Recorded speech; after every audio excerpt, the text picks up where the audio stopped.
Everyone, welcome to Reva's arts. நான் ரேவதி சிவகுமார். இன்றைக்கி news paper use பண்ணி ஒரு அழகான வால் டெக்கர் தான் பண்ண போகிறோம். இது செய்கிறதுக்காக நான் நியூஸ் பேப்பர் எடுத்து ஸ்ட்ரிப் மாதிரி கட் பண்ணியிருக்கேன். கட் பண்ணிவிட்டு இதை கையில் வச்சு நான் ரோல் பண்ணிக்கிறேன். இந்த மாதிரி கையில் வச்சு ரோல் பண்ணுறது உங்களுக்கு ஈஸியாக இருந்துச்சுன்னா இந்த மாதிரி பண்ணிக்கோங்க. இல்லைனா பேம்பூ ஸ்டிக் யூஸ் பண்ணிவிட்டு கூட நீங்கள் இந்த மாதிரி ரோல் பண்ணி எடுத்துக்கோங்க.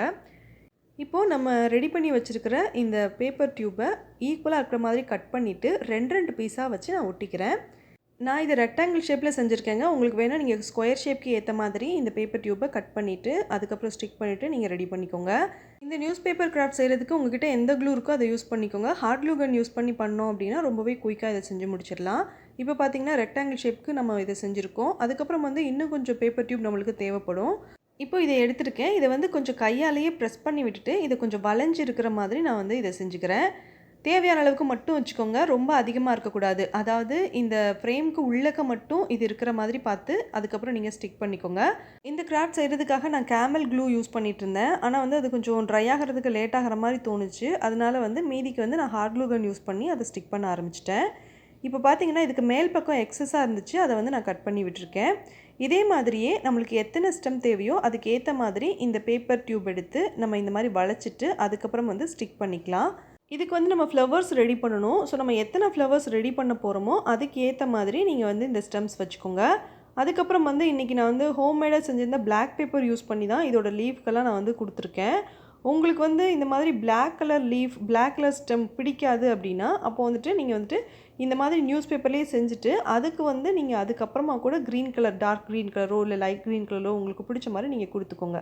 இப்போ நான் ஓவராலாக எல்லாத்துக்குமே பிளாக் கலர் அக்ரிலிக் பெயிண்ட் எடுத்து நான் கொடுத்துக்கிறேன். இந்த கிராஃப்டை பிளாக் எல்லோ காம்பினேஷனில் நான் செய்ய போகிறேங்க. உங்களுக்கு இந்த கிராஃப்ட் பிடிச்சிருந்ததுன்னா நீங்களும் இதே மாதிரி ட்ரை பண்ணி பாருங்கள். இல்லை உங்களுக்கு பிடிச்ச மாதிரியான கலர்களை நீங்கள் சூஸ் பண்ணிவிட்டு நீங்கள் கொடுத்துக்கோங்க. இப்போது சர்க்கிள் ஷேப்பில் எல்லோ கலரில் ஒரு பேப்பர் கட் பண்ணியிருந்தேன். அதை நான் 4ஆக மடிச்சுக்கிறேன். இந்த மாதிரி மடித்ததுக்கப்புறம் சிசர் யூஸ் பண்ணி அதை கட் பண்ணி விட்டுக்கணும். அப்படியே ஃபுல்லாக கட் பண்ணிடக்கூடாது. ஜஸ்ட் ஸ்ப்ளிட் பண்ணுற மாதிரி நீங்கள் இதை கட் பண்ணி விட்டுக்கோங்க. அதை பண்ணும்போதுமே மேல் பக்கம் கொஞ்சம் பெருசாக இருக்கிற மாதிரியும் அப்படியே அடிப்பக்கம் போக போக கொஞ்சம் தின்னாக இருக்கிற மாதிரி நீங்கள் பார்த்துக்கோங்க. இப்படி செய்கிறது பார்க்குறதுக்கு அப்படியே ஒரிஜினலாக அந்த பெட்டல்ஸ் மாதிரியே இருக்கும். அதுக்காக தான் இப்படி செஞ்சிட்ருக்கேன். இந்த மாதிரி கட் பண்ணி முடித்ததுக்கப்புறம் ஒவ்வொரு பெட்டல்ஸுக்குமே மேல் பக்கத்தில் 2 சைடில் இந்த மாதிரி கட் பண்ணி விடணும். இதே மாதிரியே ஒவ்வொரு பெட்டல்ஸுக்குமே கட் பண்ணி விடுங்க. அப்போ தான் கரெக்டான ஒரு ஷேப் நம்மளுக்கு கிடைக்கும். இது கொஞ்சம் கவனமாக பார்த்து தான் செய்யணும். பக்கத்தில் உள்ள பெட்டல்ஸை கட் பண்ணிட்டீங்க அப்படின்னா இந்த ஃப்ளவரோட ஷேப்பே மாறிடும். அதனால கொஞ்சம் கேர்ஃபுல்லாக பார்த்து இதை நீட்டாக கட் பண்ணி விட்டுக்கோங்க. இப்படி செஞ்சதுக்கப்புறம் நம்ம இதை ஓப்பன் பண்ணிக்கலாம். ஓப்பன் பண்ணிவிட்டு தேவையான இடங்களில் மட்டும் மறுபடியும் லைட்டாக ஸ்ப்ளிட் பண்ணி விட்டுருங்க. அதுக்கப்புறம் ஒரே ஒரு இடத்துல மட்டும் நீங்கள் நடுவில் வரைக்கும் கட் பண்ணி விட்டுக்கோங்க. அந்த மாதிரி கட் பண்ணால் தான் நம்மளுக்கு இந்த ஃப்ளவர் பண்ணும்போது நம்மளுக்கு கரெக்டாக இருக்கும். இப்போ நான் லாஸ்ட்டாக கட் பண்ண பாருங்கள், அது கொஞ்சம் பெருசாக கட் பண்ணியிருக்கேன். இப்போது இந்த பெட்டல்ஸோட ஓரங்களை எல்லாத்தையுமே ஒரு சிசர்ஸோ இல்லாட்டினா பென்னோ அல்லது பென்சிலோ யூஸ் பண்ணிவிட்டு நல்லா வளைச்சி விட்டுக்கோங்க. இந்த மாதிரி செய்கிறதுனால இந்த ஃப்ளவர் பார்க்குறதுக்கு ரொம்ப அழகாக இருக்கும். அதுக்காக தான் இப்படி செய்கிறது. இதை செஞ்சு முடித்ததுக்கப்புறம் நம்ம கட் பண்ணி விட்டுருக்கோம் இல்லையா, அந்த இடத்துல இருந்து நம்ம இந்த பேப்பரை அழகாக ஒரு ஃப்ளவர் மாதிரி ரோல் பண்ணிக்கிட்டே வரணும். ரோல் பண்ணிகிட்டே எட்ஜில் மட்டும் க்ளூ அப்ளை பண்ணிவிட்டு இதை ஸ்டிக் பண்ணிக்கலாம்.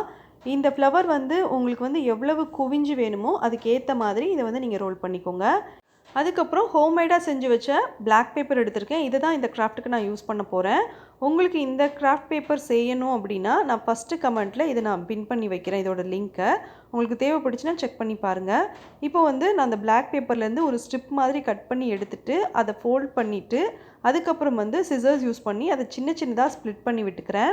இதையே நீங்கள் ஒரு 2 சென்டிமீட்டருக்கு இந்த பேப்பர் ஸ்ட்ரிப் இருக்கிற மாதிரி செஞ்சுட்டு அதை டபுளாக ஃபோல்ட் பண்ணிவிட்டு அதுக்கப்புறம் கூட இந்த மாதிரி ஸ்ப்ளிட் பண்ணி விட்டுக்கலாம். பட் நான் சிங்கிளாக தான் செஞ்சுருக்கேன். இதை செஞ்சு முடித்ததுக்கப்புறம் நம்ம இதை பிரிச்சுட்டு அதுக்கப்புறம் கையில் வச்சு ரோல் பண்ணணும். ஒருவேளை இந்த மாதிரி பிளாக் கலர் யூஸ் பண்ணுறது உங்களுக்கு பிடிக்கல அப்படின்னா அப்போ நீங்கள் இந்த பிளாக் கலருக்கு பதிலாக ப்ரௌன் கலர்லேயோ அல்லது டார்க் மெரூன் கலர்லேயோ கூட பேப்பர் எடுத்துகிட்டு அதை இந்த மாதிரி கட் பண்ணிவிட்டு அதுக்கப்புறம் ரோல் பண்ணிவிட்டு அந்த ஃப்ளவர் மாதிரி செஞ்சு வச்சுருந்தோம் இல்லையா, அதுக்கு நடுவில் க்ளூ அப்ளை பண்ணிவிட்டு அதுக்கப்புறம் நீங்கள் இதை ஸ்டிக் பண்ணிக்கோங்க. இப்போ பார்த்தீங்கன்னா இதை ஃபுல்லாகவே நான் ரோல் பண்ணிட்டேன். ரோல் பண்ணி முடிச்சுட்டு கொஞ்சமாக க்ளூ எடுத்து அப்ளை பண்ணிவிட்டு அதுக்கப்புறமா இதை நல்லா ஒட்டிடுறேன். இதை ஒட்டி முடிச்சதுக்கப்புறம் இந்த ஃப்ளவர் மாதிரி செஞ்சு வச்சுருக்கோம் இல்லையா, அதில் க்ளூ அப்ளை பண்ணிவிட்டு அதுக்கப்புறமா இதை நடுவில் வச்சு நம்ம ஒட்டிக்கலாம். இது ஒட்டுறதுக்கு முன்னாடி அந்த பிளாக் கலர் பேப்பரில் நம்ம செஞ்சோம்ல அதை வந்து கரெக்டாக வந்து அதை சரி பண்ணி விட்டுக்கோங்க. சில நேரத்தில் வந்து அது மடங்கி இருக்கும். அதெல்லாம் சரி பண்ணி விட்டதுக்கப்புறம் நீங்கள் வந்து இதை எடுத்து அழகாக ஒட்டிடுங்க. அவ்வளோதான், இந்த ஃப்ளவர் வந்து ரெடி ஆயிடுச்சு. இதே மாதிரியே நம்மளுக்கு எத்தனை ஃப்ளவர்ஸ் தேவையோ அதுக்கேற்ற மாதிரி நம்ம செஞ்சு எடுத்துக்கணும். அதுக்கப்புறம் இந்த பிளாக் கலர் பேப்பர்லேயே நான் லீஃப் மாதிரியும் கட் பண்ணிக்கிறேன். இந்த லீஃபுமே நம்மளோட கிராஃப்ட்டுக்கு தகுந்த மாதிரி எத்தனை லீஃப் வேணாலும் கட் பண்ணிக்கலாம். நான் வந்து கவுண்ட் பண்ணலை. இப்போ வந்துட்டு இந்த ஃப்ளவர் வந்து அடிப்பக்கத்தில் வந்து ஷார்ப்பாக இருக்கும் இல்லையா, அதனால் அந்த இடத்த மட்டும் கட் பண்ணிவிட்டு அதுக்கப்புறம் க்ளூ அப்ளை பண்ணிவிட்டு அதுக்கப்புறம் நான் எடுத்து ஒட்டிக்கிறேன். க்ளூ அப்ளை பண்ணிவிட்டு ஒட்டுறதை விட ஹாட் க்ளூ கன் இருந்துச்சுன்னா அதை யூஸ் பண்ணிக்கோங்க. அப்போ தான் வந்துட்டு இது ஒட்டுறது வந்து ஈஸியாகவும் நம்மளுக்கு வந்து வேலை வந்து குயிக்காகவும் முடியும். க்ளூனால் நம்ம வந்து ரொம்ப நேரம் வெயிட் பண்ணுற மாதிரி இருக்கும். அது ட்ரை ஆகிற வரைக்கும் வெயிட் பண்ணணும். அதுக்கப்புறம் நம்ம கையில் கொஞ்சம் நேரம் வச்சு பிடிச்சிட்ருக்கிற மாதிரிலாம் இருக்கும். ஸோ உங்களுக்கு வந்து டைம் சேவ் ஆகணும்னு நினச்சிங்கன்னா அப்போ வந்து நீங்கள் க்ளூ கன் யூஸ் பண்ணிக்கோங்க. இப்போது தேவையான இடங்களில் அங்கங்கே கேப் இருக்குல்ல, அந்த இடத்துலலாம் வந்துட்டு நான் இந்த இலைகளை வந்து ஒட்டிக்கிறேன். இலைகள் வந்து பெரிய இலைகளாக இருக்கிறத அடிப்பக்கத்துலேயும், கொஞ்சம் சின்ன இலைகளாக கட் பண்ணியிருந்தீங்கன்னா அதை வந்து மேல் பக்கத்துலேயும் நீங்கள் வந்து ஒட்டினீங்க அப்படின்னா பார்க்குறதுக்கு நல்லாயிருக்கும். இந்த வால் டெக்கரை நீங்கள் வந்து டபுள் சைடட் டேப் யூஸ் பண்ணிவிட்டு உங்களோட வாலில் ஸ்டிக் பண்ணி வைக்கலாம். அப்படி இல்லைனா ஹார்ட் க்ளூ கன்னே யூஸ் பண்ணிவிட்டு அந்த க்ளூ அப்ளை பண்ணிவிட்டு அதுக்கப்புறம் ஸ்டிக் பண்ணிக்கலாம். இல்லைனா ஏதாவது த்ரெட் வந்து மேல் பக்கமாக வந்து கட்டிட்டு அதுக்கப்புறம் வந்து அதை ஹேங் பண்ணி வைக்கிறதுனால வைக்கலாம். இந்த கிராஃப்ட் உங்களுக்கு பிடிச்சிருந்ததுன்னா நீங்கள் இதை ட்ரை பண்ணி பாருங்கள். ட்ரை பண்ணி பார்த்தீங்கன்னா revasart0009@gmail.com அப்படிங்கிற என்னோட மெயில் ஐடிக்கு ஃபோட்டோஸ் சென்ட் பண்ணுங்கள். இப்போ நம்ம சேனலில் சப்ஸ்கிரைபர் கிராஃப்ட் பார்க்கலாம்.